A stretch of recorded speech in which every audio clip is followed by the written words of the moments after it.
இன்றைக்கி நம்ம நாகபுரத்தில் நல்ல மழை பெஞ்சிட்ருக்கு. இன்றைக்கி பஞ்சமி நாளில், இன்றைக்கி பஞ்சமி அன்னைக்கு அம்மா வந்து ஆனந்த வராகியும் தாண்டினி வராகியும் பிரதிஷ்டை செஞ்சுருக்காங்க. அந்த பிரதிஷ்டை நாளையில் இறைவனை அருள் புழிஞ்சதாக மழை பொழிஞ்சிக்கிட்டு இருக்கு. இப்போ நம்ம நாகபுரத்தை பாருங்கள், நாகபுரத்தில் எப்படி மழை பெய்யுதுன்னு பாருங்கள். இதுதான் ஆனந்த வராகியோட ஆனந்த மழை.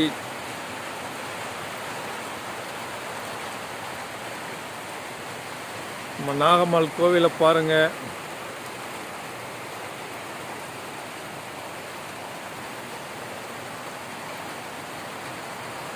மலைக்குள்ளே போகலாம்னா நம்ம மழை நனைகிற அளவுக்கு மழை பெய்யுது.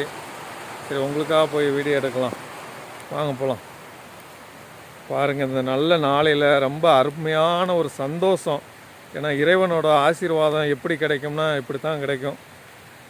நமக்கு அம்மா வந்து பிரதிஷ்டை பண்ணதோட ஒரு நிறைவு, ஒரு சந்தோஷம், ஒரு மகிழ்ச்சி அப்படின்னா பாருங்கள்.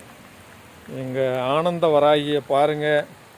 ஆனந்த வராகி ஆனந்தமாக அவங்க மஞ்சள் பூசி உக்காந்துருக்காங்க.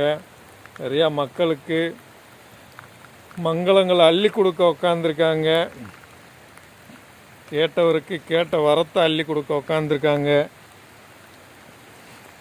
நம்ம நாகலட்சுமி வராகி அம்மாவை பார்ப்போம். நம்ம நாகலட்சுமி வராகி அம்மாவை பாருங்கள். அவங்க இன்னைக்கு வந்து பூமாலையால் நிறைஞ்சிருக்காங்க. ஜெய் வராகி. நம்ம தாண்டினி வராகி அம்மாவை பார்ப்போம். அவங்களுக்கு நான் சாயங்காலம் வந்து நீர் அபிஷேகம் பண்ணணும் அப்படின்ட்டு இருந்தேன்.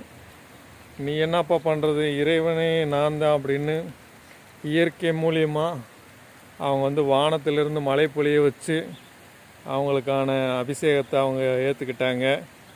ரொம்ப சந்தோஷம். ஜெய் வராகி, ஜெய் ஜெய் வராகி. பாருங்கள், இந்த கலசங்கள்லாம் இன்னும் எடுத்து வைக்கல. நம்மளுக்கு மழை வந்துருச்சு. நமக்கு யாகம் இன்னும் புகஞ்சிக்கிட்டு இருக்கு. யாக பொருள்லாம் இன்னும் எதுவும் எடுத்து வைக்கலை. சரி, பரவாயில்ல, ரொம்ப சந்தோஷம். இயற்கைக்கு மேலே இங்கே ஒன்றும் இல்லை.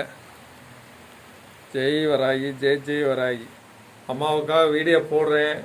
என் வீடியோ பிடிச்சிருந்தா கண்டிப்பாக கமெண்ட் பண்ணுங்கள், லைக் பண்ணுங்கள். நீங்கள் சப்போர்ட் பண்ணுவீங்கன்னா அந்த மழையில் கூட நனைஞ்சு நான் இந்த வீடியோ எடுத்துக்கிட்டு இருக்கேன். கண்டிப்பாக அம்மாவுக்காகவும் எனக்காகவும் லைக் பண்ணுங்கள், கமெண்ட் பண்ணுங்கள். தொடர்ந்து நான் உங்களுக்கு நல்ல வீடியோவாக போடுறேன். எல்லாரும் அம்மாவோட ஆசீர்வாதம் வாங்கிக்கோங்க. நன்றி.